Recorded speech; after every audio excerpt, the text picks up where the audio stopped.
Assalamu alaikum everyone. This is KP and welcome to KP Education Center.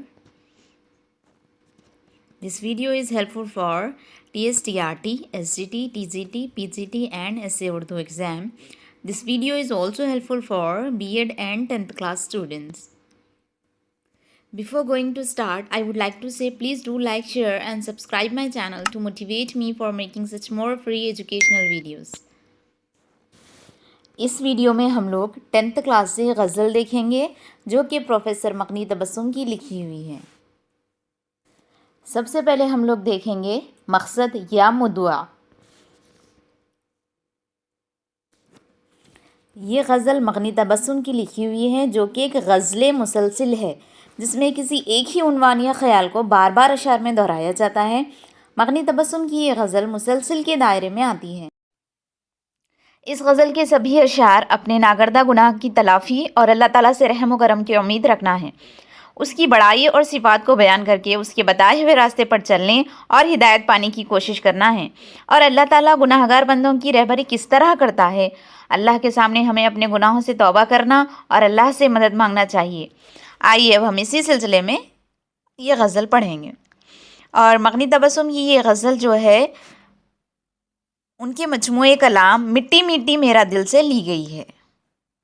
अब हम लोग देखेंगे सिन्फ की तारीफ़, यानी गज़ल की तारीफ़ क्या है वो देखेंगे।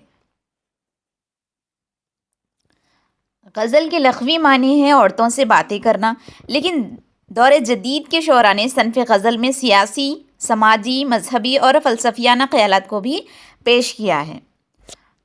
तो गज़ल के लग़वी माने तो हैं औरतों से बातें करना, लेकिन जो मॉडर्न पोइट्स हैं उन्होंने जो है गज़ल में सियासी यानी पॉलिटिक्स, समाजी, सोशल से रिलेटेड, मज़हब यानी रिलीजियस और फ़लसफ़ियाना फ़िलोसफिकल एस्पेक्ट्स को भी पेश किया है अपनी गज़ल में। गज़ल के पहले शेर को मतला कहते हैं जिसके दोनों मिसरों में ख़ाफ़िया और रदीफ़ की पाबंदी की जाती है। अगर गज़ल के दूसरे शेर के दोनों मिसरों में भी ख़ाफ़िया और रदीफ़ की पाबंदी की जाए तो उसे हुस्ने मतला कहते हैं। ये तो आपको मालूम है कि गज़ल के पहले शेर को मतला कहते हैं, लेकिन गज़ल के दूसरे शेर में भी अगर ख़ाफ़िया और रदीफ़ की पाबंदी हो तो तब उस शेर को हुस्ने मतला कहते हैं। और गज़ल के आखिरी शेर को मख्ता कहते हैं। मख्ता में क्या होता है? शायर अपना तखल्लुस पेश करता है।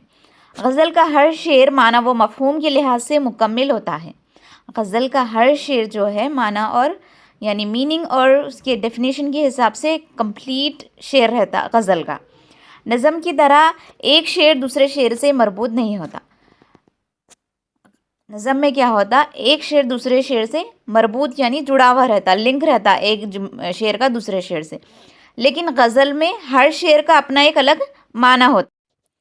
लेकिन जब शायर अपनी बात एक शेर में नहीं कह पाता तो उसे अपनी बात मुकम्मिल करने के लिए दूसरे और तीसरे शेर की ज़रूरत पेश आती है, तब जाके वो मज़मून मुकम्मिल हो जाता है।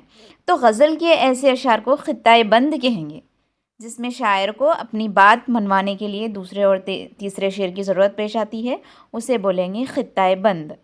ख़ित्ता बंद अशार के लिए आमतौर पर गज़ल के मिसरों के दरमियान क़ाफ़ बतौर इशारा लिखा जाता है। तो आप कैसे पहचानेंगे कि ये ख़ित्ता बंद अशार है? तो ख़ित्ता बंद अशार के दरमियान में ख़ाफ़ लिखा हुआ रहता है। और रदीफ़ किसे कहते हैं? शेर का आखिरी लफ्ज़ जिसकी तकरार तमाम अशार के दूसरे मिसरे में की जाती है उसको रदीफ़ कहते हैं।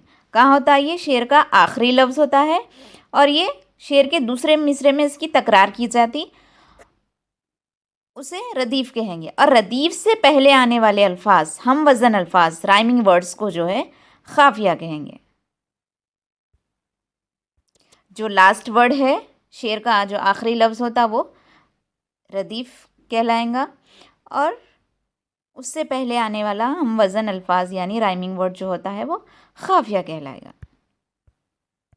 अब हम लोग देखेंगे इब्तिदाइया। इब्तिदाइया यानी ये गज़ल में आखिर हम क्या पढ़ने वाले हैं। इंसान लाख कोशिशों के बावजूद अपनी ज़िंदगी में गुमराहियों और गुनाहों का शिकार हो ही जाता है। اسی لیے اللہ تعالیٰ نے اپنی کتاب قرآن کریم میں ان گمراہیوں اور گناہوں سے بچنے کے راستے دکھلائے ہیں اور تاکید بھی فرمائی ہے۔ اسی تناظر میں لکھی گئی مغنی تبسم کی غزل کے بارے میں ہم مزید جانیں گے۔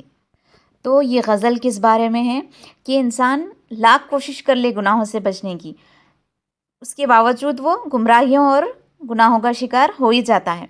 تو اس سے کس طرح بچنا ہے، ان گناہوں سے کس طرح بچنا ہے، یا گناہ ہو گئے تو کس طرح معافی مانگنی ہے، اللہ تعالیٰ نے اپنی قرآن کریم کے ذریعے ہم کو وہ راستے دکھلائے ہیں۔ اب ہم لوگ دیکھیں گے غزل کے اشعار۔ میں اس ویڈیو میں وہی چیزیں بتلاؤں گی جو آپ کے ایگزام کے لیے ضروری ہیں۔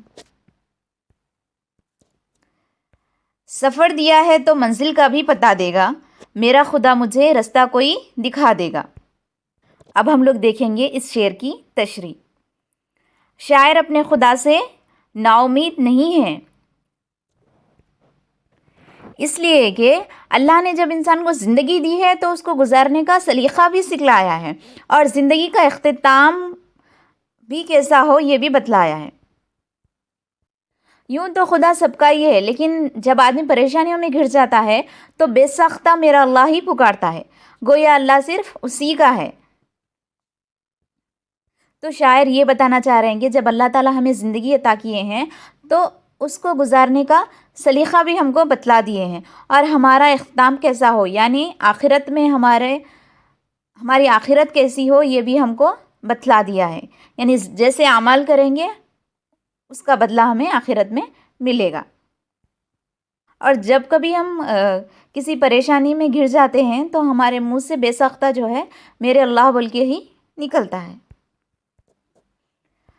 قدم قدم پہ دکھائے گا آیتیں اپنی، ہر ایک موڑ پر منظر مجھے نیا دے گا۔ شاعر نے اس شعر میں اللہ تعالیٰ کی بہت ہی خوبصورت صفت کی طرف اشارہ کیا ہے، یعنی وہ سیدھا راستہ دکھلانے والا بھی ہے۔ اس لیے ہم ہر نماز میں کیا بولتے؟ اہدنا الصراط المستقیم۔ کیا مطلب ہے اس کا؟ کہ اے اللہ مجھے سیدھا راستہ دکھلا۔ اللہ تعالیٰ نے اپنی آیتوں کے ذریعے ہماری زندگی کی ان گتھیوں کو سلجھایا ہے جس کا سمجھنا ہمارے بس کی بات نہیں ہے۔ لپیٹ دے گا مجھے ظلمتوں کی چادر میں، پھر ایک چراغ میری راہ میں جلا دے گا۔ انسانی فطرت میں گناہوں کا تصور ہمیشہ ہی رہا ہے۔ جب انسان دانائی میں کیے گئے اپنے گناہوں کی سمندر کو دیکھتا ہے تو وہ مایوس ہو جاتا ہے، لیکن اس کے باوجود اللہ اپنے بندوں کے لیے امید کا چراغ جلاتا ہے۔ وہ امید کیا ہے؟ توبہ کا دروازہ، یعنی بندہ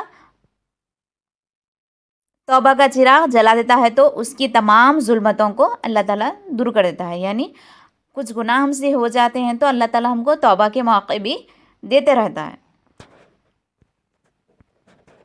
اس لیے جب بھی ہم سے کوئی گناہ ہو جائے، چاہے چھوٹا ہو یا بڑا ہو، فوری اللہ تعالیٰ سے توبہ کر لینی چاہیے، کیونکہ اللہ تعالیٰ بندے کے اگر گناہ سمندر کے برابر بھی ہو جائے، سمندر کی جھاگ کے برابر بھی ہو جائے، پھر بھی وہ بندے کی توبہ قبول کرتا ہے اگر وہ اللہ کے سامنے رجوع ہوتا ہے۔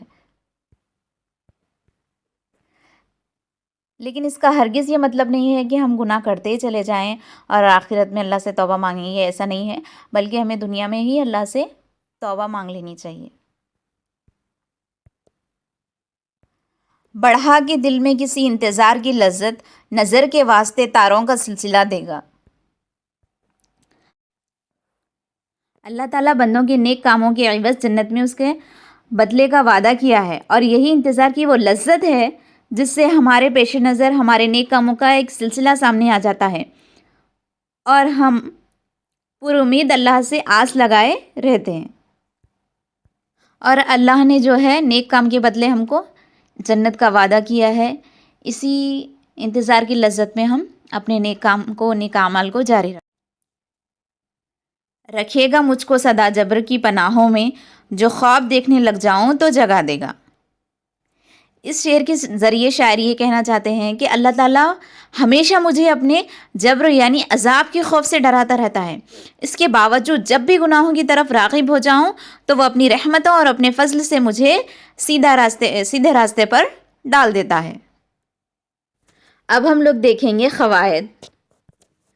इस शेर पर गौर कीजिए। तारे आंखें झपक रहे थे, था बाम पे कौन जलवागर रात। इस शेर में शायर ने महबूब की खूबसूरती को पेश करने के लिए मुबालिगा आराई से काम लिया है। तो यहाँ पे क़वाइद में सबसे पहले हम देखेंगे मुबालिगा।